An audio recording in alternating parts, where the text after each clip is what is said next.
Here with reaction, retired NASA astronaut and retired International Space Station commander, Dr. Leroy Chiao. Doc, thanks for coming on. Good to see you today. Yeah, nice to see you guys. Talk about this. What is a hydraulic issue? Explain that to us and how they go about rectifying this so they can get up there and get them, huh?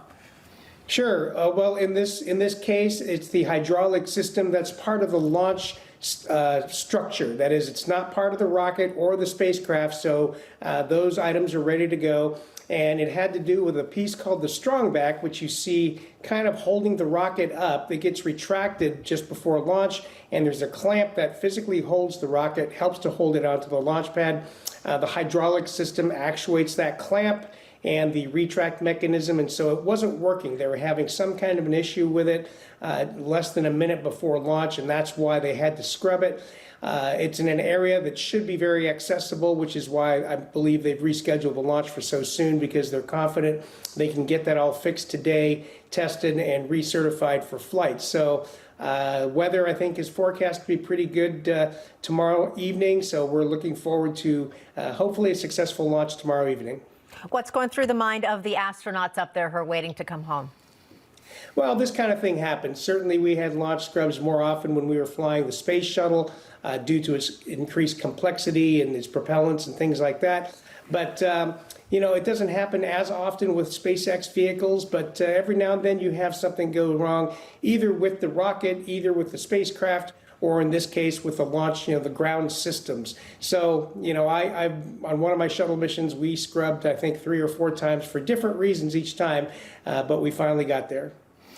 Dr. Chiao, talk about the impact being in space that long may have on an astronaut, not just physically, but mentally just as well here. I'm sure it... Well, sure. I mean, Butch and Sonny have both flown long-duration flights, so they knew what they were up for, and they certainly didn't expect to fly a long-duration flight this type, 7, 8 days, that was supposed to be it. But, they're trained like all of us to adapt to the situation, to figure it out, make it work, which is what they've done wonderfully. And so they've gone above and beyond. 9 months is, 50% longer than the typical 6-month mission in space. And so there's a lot of physical and biomedical effects. None of them are good. Thankfully, exercise takes care of a lot of that. That's why astronauts are scheduled to work out for 2 hours a day aboard ISS.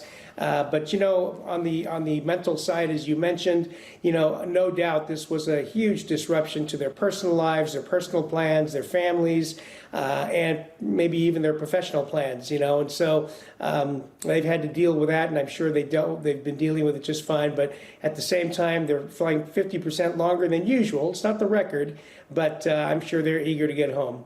I bet they are. And then when they get home, do they just have a period to rest and recuperate and kind of rejoin Earth, basically? Not the universe, but rejoin Earth? Right. So they'll go through a rehabilitation program, and, that involves, of course, a lot of, initially you're very dizzy, you feel a little bit out of it, and they're going to walk around and try to shake off some of that dizziness. That could take, could take several days, and then they can get to the point where they can exercise, and that will help to really speed up their recovery. But it does take a little while. The exercise keeps your bone mass and your muscle mass good while you're up there, but it takes a little bit to get that balance back, especially after a long flight. Wow. All right. Dr. Chiao, always great talking to you. Thank you so much for the insight. We appreciate it. My pleasure. Thank you.